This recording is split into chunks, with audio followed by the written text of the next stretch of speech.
Ini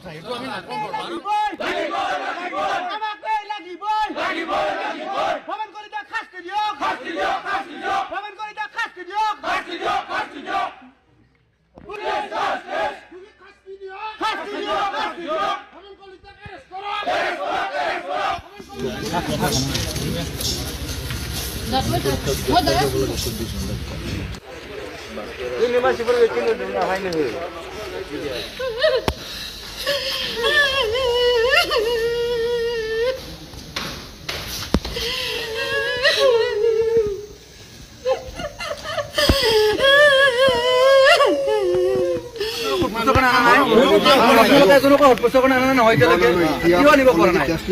আমাৰ সাধাৰণ মানুহ হলে তেখেতক লৈ আহিলে হৈছে তেওঁলোক আইছে কৈ আছে ডেড বডিজ আমি ইয়াতে থাকিব আজি 4 ঘণ্টা ধৰি মই তাত তন্নকে চাইছোঁ আজি আপুনি ইমান বছৰ থাকিলে 2 বছৰ থাকিলে আমি আহিছোঁ নেকি আজি কিহৰ কাৰণে আপুনি চাওক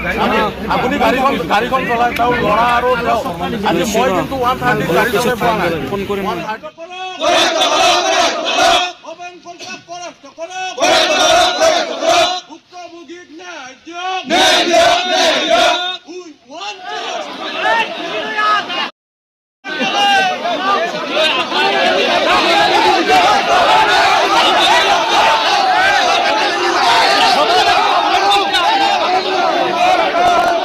আমাৰ দাদাই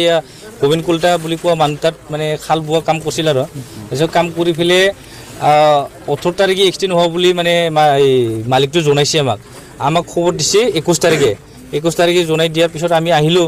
জেঠিমায়েও শুৱালকুছি বংশৰত ঘৰ মোৰ ঘৰটো বাৰু ইয়াতে মই পিহিৰ ল'ৰা তাৰ মাহেকৰ ল'ৰা তাৰপিছত আমি আহিলোঁ আহি পেলাই সুধিলোঁ যে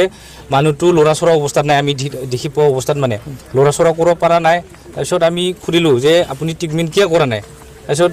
মই ট্ৰিটমেণ্ট নকৰোঁ আৰু মই 1 টকাৰো ট্ৰিটমেণ্ট কৰিব নোৱাৰোঁ বুলি কৈছে মানে সেইটোৰ কাৰণে আমি পুলিচত এজাহাৰ দিছিলোঁ এজাহাৰ দিয়াটো আজি মোটামুটি 40 ঘণ্টামান হ'ল পুলিচেও আজি মানে একো একশ্যন লোৱা নাই সেইটোৰ কাৰণে মানে আমি ডেড বডিটো লৈ আজি থানাৰ সন্মুখত মানে ধৰ্ণাটো দিব লগা হ'ল আৰু আমিতো তাৰ বডিটো চালোঁ খুলি ফেলে মানে চব ক'লা পৰি আছে দাগ আছে ভৰিত মাৰা চিন আছে মানে এইটোতো মালিকে মাৰি ফেলে থৈ দিছে সেনেকুৱা আৰু আমাৰ কণ্টেক্টটো গোবিন কলিতা কি কাম কৰিব আহিছিলে কাপোৰ বোৱা কাম কৰিছিল মানে যি আজি গান্ধীবাৰী থানাৰ অন্তৰ্গত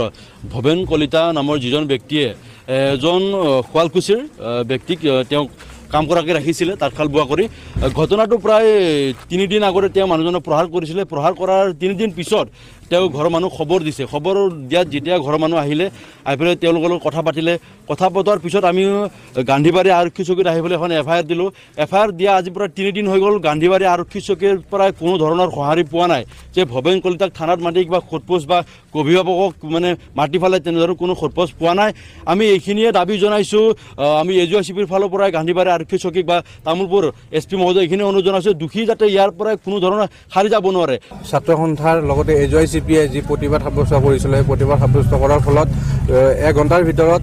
দুখী কৰায়ত্ব কৰিবলৈ সক্ষম হৈছে আমি তামোলপুৰ জিলা প্ৰশাসনক ধন্যবাদ জ্ঞাপন কৰিছোঁ আৰু যি ভুক্তভোগী মানুহগৰাকীৰ যি পুত্ৰজন মৃত্যু হ'ল মৃত্যু হোৱা পৰিয়ালটোক যে উচিত তদন্ত বা উচিত ক্ষতিপূৰণ ব্যৱস্থা গ্ৰহণ কৰে আমাৰ আন্দোলন আমি বৰ্তমান স্থগিত ৰাখিছোঁ কিন্তু এই ভৱেন কলিতাক কঠোৰ শাস্তি দিব লাগিব আৰু যদি তেখেতক যদি কোনো আইনৰ খুনুখাটি বাচি যায় কিন্তু আমি অনাগত দিনত আমি তামোলপুৰ জিলা ছাত্ৰ সন্থাই হওক অসম জাতীয়তাবাদী যুৱ ছাত্ৰ পৰিষদেই হওক আমি ৰাইজক লগত লৈ কিন্তু তীব্ৰ আন্দোলন কৰিবলৈ বাধ্য হৈ যাম কাৰণ তেখেতৰ বিষয়ে আমি ইতিমধ্যে গম পাইছোঁ তেখেতে বিভিন্ন মানুহক এনেকৈ অত্যাচাৰ কৰে আৰু এনেকৈ মানে মাৰধৰ কৰে আৰু ইতিমধ্যে তেখেতে নিজেই কৈছে মানে কি মই এইবিলাক কেয়াৰ নকৰোঁ পুলিচক হাতৰ মুঠিত থকা বুলি তেখেতে কৈছে